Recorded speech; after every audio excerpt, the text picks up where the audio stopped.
and this is not like, you know me, I'm a lefty kind of guy. I always, if people say, who do you voted for? I say, I wrote in the ghost of Hugo Chavez, you know. But my point being, it demonstrated to the world, or to at least the Western world that didn't already know this, no, um, the Russians are not isolated. Putin's not isolated. He's a powerful figure that must be acknowledged. The Russia is a powerful country that must be acknowledged. And when Trump acknowledged, look, this guy's a powerful, let's shake hands, hey, we're gonna ride in a Cadillac. I think the whole thing was good for the dynamics to push back against this argument that the Russians are uncivilized and that they shouldn't be recognized and they're isolated and all. I thought that stuff, this was a good thing, I thought. Anyway, Ray, your thoughts on this part of it? Well, now it seems to me like you're in Putin's pocket if you would say something like that, Carl. Now, it was a big victory in that sense, and the Russians, for the Russians, okay? Now, for the powers that be in our country, and I refer specifically to the Mickey Mat, okay?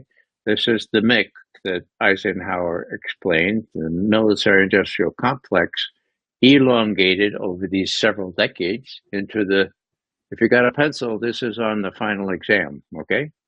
No pencil? Okay, get a keyboard. Here it is. The military-industrial, congressional, intelligence, media, academia, think tank complex, okay? Now, what's the big shtick? The big shtick is eating up half of our discretionary income, more now, to build, make, sell weapons of war, okay? Now, why did I say media? Well, because the media is the crucible, the cornerstone of all this. Did you hear the woman yelling out? Did you hear that woman yelling out at the beginning? President Putin, are you going to stop killing civilians? I thought, why didn't you yell at Netanyahu? Yeah. But anyway, go ahead, Ray. But you know, you can't do this kind of stuff without the media. Now, look at the media. I'm talking about the media that used to invite me maybe twice a year or something, but don't never do anymore. Well, who owns them? Oh, the rest of the Mickey Man, whose shtick, as I said, is to build and sell and profiteer from arms. You can't really do that unless you have a really plausible enemy. And my God, are we going to lose Russia as an enemy again? Look what happened last time, you know? Last time. Let me just give you one example. There was a firm called Kraus Maffei, a joint French and German firm in Germany that had the contract to build a common European battle tank. Okay. NATO needed that, right? Well, that was in the early 90s, or then went into the 2010 or so. Oh my God, Putin has no army. Putin is not making any threatening gestures. Kraus Maffei is dead in the water. Who needs a common European battle tank, right? And so what happens? Well, they overthrow the government in Kiev. And Russia, if people thought they wouldn't do this, they're crazy, takes Crimea, which contains its only all year long naval base, big one, and they don't really like the coup in Kiev, and so all of a sudden you have tension with Russia. All of a sudden that is blown up into Russia's intention to take over the rest of Europe, for God's sake. Oh, what happens to Kraus Maffei? Rheinmetall comes in and says, "We will build a common European battle tank." And Kraus Maffei, no, we have the contract. They go to court. They go to the German judiciary to fight this out. And then they realize, oh, there's enough.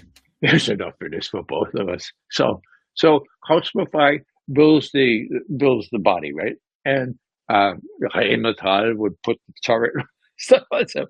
So there's a microcosm instance of how you really need an army. You really need an army if you need an enemy to have have this kind of thing. So now the other thing is that, I look at the media. I'm no expert, but it's generally known that as far as a corporation, mega corporation's profit center, I mean, it's not in the media. I mean, it's in Boeing, it's in Raytheon or General Dynamics, or it's in the ones that are making big bucks by building stuff like the F-35 that doesn't quite work with this rain and everything, but they'll have a new contract. Anyhow, they're the profiteering on this. Now, what about the news segment? Well, what part of the net profit? What this profit center at ABC or NBC? How much do they contribute to the earnings of this mega corporation? I don't know, but I would guess it's not any more than 10%, for God's sake. But it's really necessary to control it, isn't it? Because what are they going to say when it's proven that Boeing doesn't know how to build an airplane, or they're so it's really mischievous, and I don't want to make light of it. Mickey Matt now is in some dictionaries, and that's what it's become. And just to finish this thought, Eisenhower was very prescient. He knew it. He was a big military guy. I mean, he preferred to be called General Eisenhower, even if after he left the presidency. Okay. Now, what am I saying here? I'm saying that what he said when he raised this problem, however deftly, he said, look, there's one antidote for protecting or defending against the outgrowth of this military-industrial complex, and that is a well-informed people, a well-informed populace, a well-informed citizenry. And Garland, despite the efforts of you and me, we ain't got one, okay? We ain't got one. So that's why the media is right in the middle of Mickey Matt, and why we say, as if in all caps, media